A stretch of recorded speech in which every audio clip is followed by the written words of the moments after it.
ማንቸስተር ዩናይትድ ብሩኖ ፈርናንዴዝን ለመሸጥ ማቀዱ ተሰምቷል።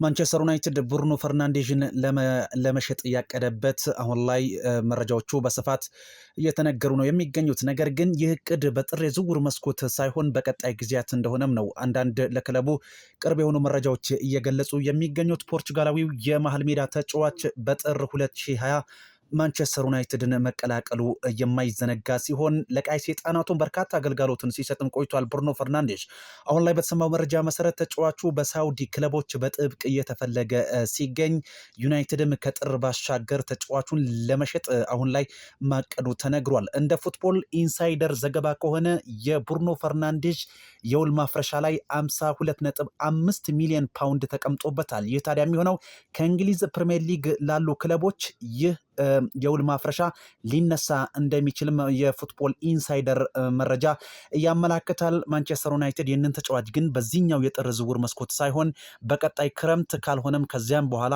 ብሩኖ ፈርናንዴዝን ለመሸጥ አሁን ላይ ማለሙ ተገልጿል። ከማንቸስተር ዩናይትድ ዜና ሳንወጣ ማንቸስተር ዩናይትድ ኮቢ ማይኖን በዚህኛው የጥር የዝውውር መስኮት ሊለቅ እንደሚችልም ተገልጿል። ከነዚህ ክለቦች መካከልም የጣሊያኑ ክለብ ናፖሊ ይህንን ተጫዋች ይፈልገዋል የሚሉ መረጃዎች ወጥቷል። በእርግጥ ተጫዋቹን በቋሚ ዝውውር ለማስፈረም አሁን ላይ በፋይናንሻል ፌር ፕሌይ ተይዟል ተብሏል። ናፖሊ በእርግጥ በውሰት ተጫዋቹን ለማስፈረም ግን ከፍተኛ ፍላጎት አላቸው ተብሏል። ሌሎች የእንግሊዝ ክለቦችም የኮቢ ማይኖ ፈላጊ ሆነው መጥተዋል። ተጫዋቹ በማንቸስተር ዩናይትድ ቤት በቂ የመሰለፍ እድልን እያገኘ አይደለም። ይህ ታዲያ ክለቡን ለቆ እንዲወጣም ትልቁ ምክንያት ነው ተብሏል። ናፖሊ የተጫዋቹ ፈላጊ ነው፣ ግን በቋሚ ማዘዋወር አይችልም ተብሏል። የፕሪሚየር ሊግ ክለቦች እነማን ይሆኑ በቀጣይ የጥር የዝውውር መስኮት ጉዳዩ የሚታይ ይሆናል። ሊቨርፑል ኢኳዶራዊውን የተከላካይ መስመር ተጫዋች ለማስፈረም አሁን ላይ ተዘጋጅቷል ተብሏል። የመርሲሳይዱ ክለብ ሊቨርፑል የክለብ ብሩዡን ተከላካይ ጆኤል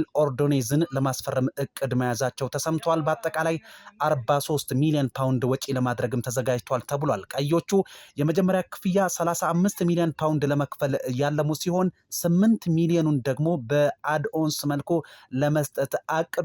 በሌላ መልኩ ቼልሲ የተጫዋቹ ፈላጊ መሆኑ ሲነገርም ቆይቷል። ነገር ግን አሁን ላይ ከፉክክሩ ራሱን ማግለሉ ተሰምቷል።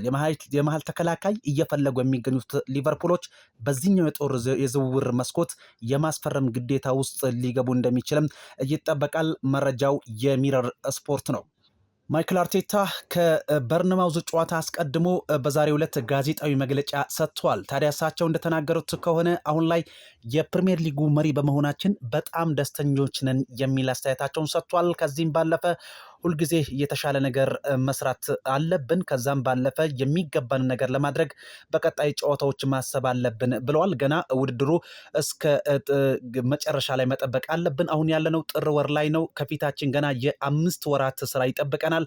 ስለዚህ ተጨማሪ ጥረት ማድረግ ይጠበቅብናል ሲሉ ማይክል አርቴታ ተናግረዋል። ከዛም ባለፈ ስለ ዴክለን ራይስም ሀሳብ ሰጥቷል። ዴክለን ራይስ ለበርንማውዝ ጨዋታ የመድረሱ ጉዳይ ላይ ወይንም ስለመድረሱ አሁን ላይ እርግጠኛ አይደለንም የሚል ሀሳብ ሰጥቷል። በጨዋታው ስለመድረሱ እስካሁን ድረስ የምናውቀው ነገር የለም። ገና የልምምድ ጊዜ አለን። በዛ በቀጣይ ሌሎች ጉዳዮችን ለማየት እንወዳለን። በሌላ መልኩ የተከላካይ መስመሩ ተጫዋች ሪካርዶ ካላፊዮሪና ሞስኬራ ከጨዋታ ውጪ መሆናቸውን አሰልጣኝ ማይክል አርቴታ አረጋግጧል። ከዛ ባሻገር ግን ስለ ጥር የዝውውር መስኮትም በተያዘ ሀሳቦች ተነስተውላቸዋል።